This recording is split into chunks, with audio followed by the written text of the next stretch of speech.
കണ്ണൂരിൽ സർക്കാർ പരിപാടിയിൽ വേദിയിലിരുന്ന് CPIM ജില്ലാ സെക്രട്ടറി KK രാഗേഷ്.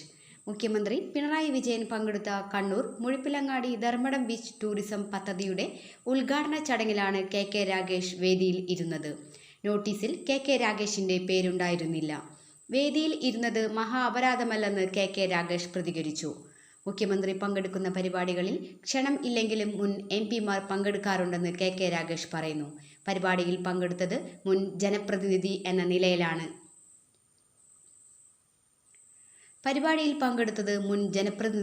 നിലയിലാണ്. മുഖ്യമന്ത്രിക്കൊപ്പം പരിപാടിക്ക് എത്തിയപ്പോൾ സംഘാടകർ ആവശ്യപ്പെട്ടതിനെ തുടർന്നാണ് വേദിയിൽ ഇരുന്നതെന്ന് KK രാഗേഷ് പറഞ്ഞു. വിഴിഞ്ഞം പരിപാടിയിൽ മന്ത്രിമാർ പോലും ഇരിക്കാത്ത വേദിയിൽ BJP സംസ്ഥാന അധ്യക്ഷൻ ഇരുന്നതാണ് പ്രശ്നം. ഈ വിഷയം വഴിതിരിച്ചുവിടാനുള്ള ശ്രമത്തിന്റെ ഭാഗമായി ഉണ്ടായ വാർത്തയാണിതെന്ന് KK രാഗേഷ് ആരോപിച്ചു. രാജീവ് ചന്ദ്രശേഖറിനെ വെള്ളപൂശാനാണ് ഇപ്പോഴത്തെ വിവാദമെന്ന് KK രാഗേഷ് പറഞ്ഞു. BJPക്കൊപ്പം കോൺഗ്രസും രാജീവ് ചന്ദ്രശേഖറിനെ വെള്ളപൂശുന്നു. വിഴിഞ്ഞം ഉദ്ഘാടനം ലജ്ജാകരമായ രീതിയിൽ BJP രാഷ്ട്രീയവൽക്കരിച്ചു. പ്രോട്ടോകോൾ പ്രകാരം സംസ്ഥാനം പറയാത്ത പേരായിരുന്നു BJP അധ്യക്ഷന്റേത്. വിശദീകരണം എന്തുതന്നെ ആയാലും ട്രോളാൻ കാത്തുനിൽക്കുന്ന സോഷ്യൽ മീഡിയ ട്രോളന്മാരുടെ വായിലേക്കാണ് രാഗേഷും ചെന്നു വീണത്. ട്രോളുകൾ സർക്കാർ തലത്തിലേക്കോ? ശശി, കുമ്മനടി, രാജീവടി, ഇപ്പോൾ രാഗേഷടി വരെ എത്തി. നേതാക്കളുടെ പുതിയ അബദ്ധങ്ങൾക്കായുള്ള സോഷ്യൽ മീഡിയ ട്രോളന്മാരുടെ കാത്തിരിപ്പ് ഇനിയും നീളുമോ? ക്ഷണിക്കാത്തിടത്ത് പോകുന്നവർ, എത്തിനോക്കുന്നവർ, അങ്ങനെയുള്ളവരെ കളിയാക്കി വിളിക്കുന്ന പേരുകൾ സോഷ്യൽ മീഡിയയുടെ കടന്നുവരവിനെ തുടർന്ന് ട്രോളുകളായി മലയാളത്തിൽ നിരവധി ഇറങ്ങിയിട്ടുണ്ട്. സ്പോർട്ടീവായി കളിയാക്കാനും അബദ്ധങ്ങൾ ട്രോളുകളായി ഇറങ്ങിയിട്ടുണ്ട്. ശശിയാവുക എന്നാൽ അബദ്ധം പറ്റുന്നവരെ വിളിക്കുന്നതാണ്. സമാനമായി കുമ്മനടി എന്നും സമീപകാലത്തായി ട്രോളുകൾ ഇറക്കിയിരുന്നു. ഇപ്പോഴിതാ അതിന് പുതിയ പേര് സോഷ്യൽ മീഡിയയിലെ ട്രോളർമാർ നൽകിയിരിക്കുകയാണ്. രാജീവടി എന്നാണ് ആ പേര്. പക്ഷേ പുതിയ രാഷ്ട്രീയ സംഭവവികാസങ്ങൾ വരുന്നതോടെ ട്രോളുകളുടെ പേരുകൾ ട്രോളിക്കൊണ്ടേയിരിക്കുകയാണ്. ഇപ്പോഴിതാ രാഗേഷടി എന്ന പേരിലേക്ക് ട്രോൾ നീങ്ങിക്കഴിഞ്ഞു. ഇതിന് കാരണക്കാരൻ CPM ജില്ലാ സെക്രട്ടറി KK രാഗേഷാണെന്നാണ് ട്രോളർമാരുടെ കണ്ടെത്തൽ. ഓരോ വ്യക്തികളുടെ പേരുകൾ ട്രോളിനായി ഉപയോഗിക്കുന്നത് അവർ ചെയ്യുന്ന ക്രിയകളുടെ ഫലം കൊണ്ടാണ്.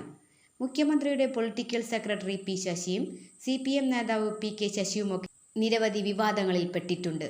ഇവരെ ട്രോളാനായി ശശി എന്ന വാക്ക് ട്രോളായി ഉപയോഗിച്ചത്.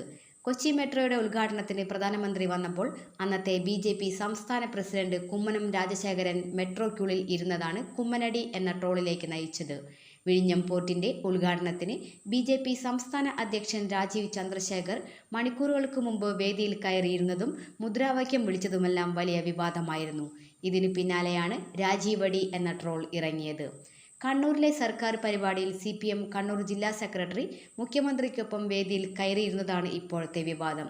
വിളിക്കാത്ത സർക്കാർ പരിപാടിയുടെ വേദിയിൽ രാഗേഷിനെന്ത് കാര്യം എന്നാണ് സോഷ്യൽ മീഡിയയുടെ ചോദ്യം. ഇതോടെ രാഗേഷടി എന്ന ട്രോളിലേക്ക് കാര്യങ്ങൾ നീങ്ങിയിരിക്കുകയാണ്.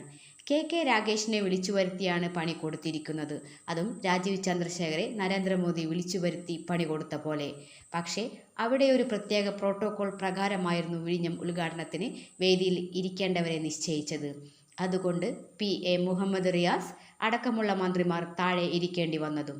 എന്നാൽ പ്രധാനമന്ത്രിയുടെ ഓഫീസിൽ നിന്നും മുൻ കേന്ദ്രമന്ത്രി എന്ന നിലയിലാണ് രാജീവ് ചന്ദ്രശേഖറിന് വേദിയിൽ ഇരിക്കാനുള്ള അവസരം കിട്ടിയത്.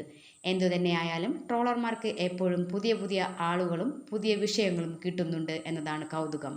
ഇതെല്ലാം ജനങ്ങളും ആസ്വദിക്കുന്നുണ്ട്. എന്നാൽ ഒരബദ്ധത്തിന് വിധേയമാകുന്ന നേതാവിൻ്റെ പേര് ലോക അബദ്ധങ്ങൾക്കെല്ലാമായി ഉപയോഗിച്ചു തുടങ്ങുന്നതോടെ അതടുത്ത നേതാവിൻ്റെ പേര് കിട്ടുന്നതുവരെ കഷ്ടകാലമാണ്. അതുകൊണ്ട് തന്നെ നേതാക്കളെല്ലാം സൂക്ഷിച്ചും കണ്ടുമൊക്കെയാണ് വാ തുറക്കുന്നതും പരിപാടിയിൽ പങ്കെടുക്കാൻ തീരുമാനിക്കുന്നതും.